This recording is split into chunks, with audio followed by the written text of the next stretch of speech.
Assalamualaikum warahmatullahi wabarakatuh. Halo anak-anak semua. Hari ini kita akan belajar tema 3, subtema 2, pembelajaran ketiga. Sudah siap untuk belajar hari ini? Kalau sudah siap, mari kita mulai belajarnya. Perhatikan gambar yang ada di hadapan kalian. Nah, gambar apa ya yang ada di hadapan kalian? Betul, itu adalah gambar di pasar. Sekarang Ibu akan bertanya, apa saja aktivitas yang ada di pasar? Ya, aktivitas yang ada di pasar adalah aktivitas jual beli antara penjual dengan pembeli. Berikut adalah contoh aktivitas di pasar antara penjual dan pembeli. Aktivitas yang dilakukan penjual di pasar yaitu yang pertama menawarkan barang dagangannya.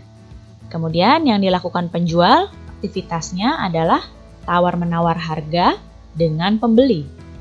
Dan juga aktivitas yang dilakukan penjual tentu saja menjual barang. Dan aktivitas yang dilakukan oleh pembeli di pasar adalah memilih barang yang akan dibeli, kemudian tawar-menawar harga dengan penjual, membeli barang, dan melakukan pembayaran barang.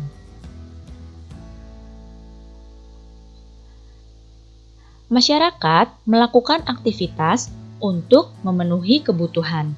Semua aktivitas yang menggabungkan aspek sosial dan ekonomi untuk mencapai kesejahteraan sosial disebut pembangunan sosial.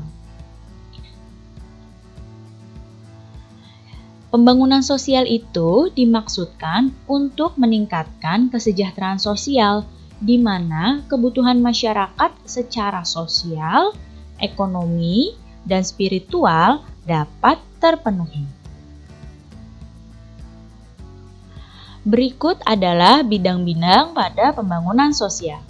Ada bidang pada taraf hidup masyarakat, ada bidang ketertiban dan keamanan, ada bidang kesehatan, bidang pendidikan, dan bidang kerohanian.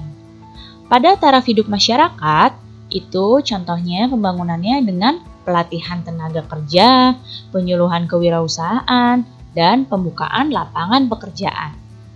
Pada ketertiban dan keamanan, contoh pembangunannya adalah dengan pelaksanaan siskamling, penyuluhan tentang keamanan dan ketertiban masyarakat. Pembangunan sosial di bidang kesehatan adalah dengan mendirikan posyandu dan juga dengan membersihkan lingkungan. Pembangunan sosial di pendidikan adalah dengan menerapkan program jam belajar masyarakat dan mendirikan taman bacaan. Dan bidang pembangunan sosial di kerohanian adalah dengan melaksanakan ibadah bersama sesuai agamanya masing-masing dan peringatan Hari Besar Agama.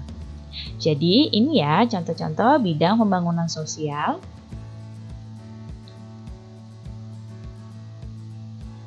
Nah, masyarakat Indonesia itu terdiri atas beragam suku bangsa. Ya, keberagaman suku bangsa ini menciptakan keberagaman adat istiadat. Jadi bukan hanya keberagaman suku, bangsa, kemudian agama, ada juga keberagaman adat istiadat yang berbeda-beda di setiap daerahnya. Apa itu adat istiadat? Adat istiadat adalah kebiasaan sosial yang sudah lama ada secara turun-temurun di masyarakat. Jadi, adat istiadat ini kebiasaan sosial yang dilakukan secara turun-temurun di masyarakat. Berikut adalah beberapa adat istiadat yang ada di Indonesia. Nah, ini adalah upacara ngaben. Asalnya dari Bali. Jadi, ini adalah upacara pembakaran jenazah di Bali. Kemudian ada lompat batu Fahombo, asalnya dari Nias. Lompat batu ini merupakan ritual pendewasaan seorang laki-laki dari suku Nias. Selanjutnya ada ngobeng, asalnya dari Sumatera Selatan. Nah, ini adalah tradisi menjamu tamu oleh masyarakat Palembang. Selanjutnya ada upacara sisingaan, asalnya dari Jawa Barat. Upacara ini merupakan tradisi mengarak anak sehari sebelum disunat. Nah, selanjutnya ada tedak siten, asalnya dari Jawa. Merupakan upacara pada saat pertama kali seorang anak belajar menginjakkan kaki ke tanah.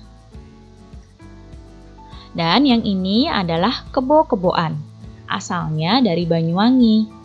Nah, ini merupakan upacara memohon kesuburan sawah dan hasil panen yang melimpah. Adat istiadat tersebut menggambarkan keragaman suku dan budaya di Indonesia. Dalam pelaksanaan upacara adat tersebut akan terjalin kerjasama yang baik antar warga masyarakat, sehingga dapat menciptakan kerukunan. Nah, sekarang perhatikan iklan berikut ini. Nah, di sini ada iklan dengan kalimat hidup rukun, cermin budaya bangsa Indonesia. Sekarang Ibu tanya, ini termasuk iklan media cetak atau media elektronik ya? Ya, ini termasuk iklan media cetak. Nah, sekarang kita akan membahas perbedaan antara iklan media cetak dengan iklan media elektronik. Berikut perbedaannya. Pada iklan media cetak, iklannya ini disampaikan secara tertulis. Kalau iklan media elektronik, iklannya disampaikan secara lisan, melalui suara atau video. Iklan media cetak, iklannya dapat dibaca kapan saja. Kalau iklan media elektronik, iklan hanya ditampilkan dalam waktu yang singkat. Kemudian, pada iklan media cetak, bahasa yang digunakan adalah bahasa yang formal. Sedangkan pada iklan media elektronik, bahasa yang digunakan bisa bahasa yang formal maupun non-formal. Nah, walaupun terdapat beberapa perbedaan, kedua jenis iklan tersebut memiliki persamaan, yaitu sama-sama dibuat untuk meyakinkan dan memengaruhi pembaca atau pendengarnya. Baik anak-anak, cukup sekian ya penjelasan Ibu kali ini. Mudah-mudahan kalian dapat paham dan mengerti. Terima kasih anak-anak semua. Sampai jumpa lagi. Wassalamualaikum warahmatullahi wabarakatuh.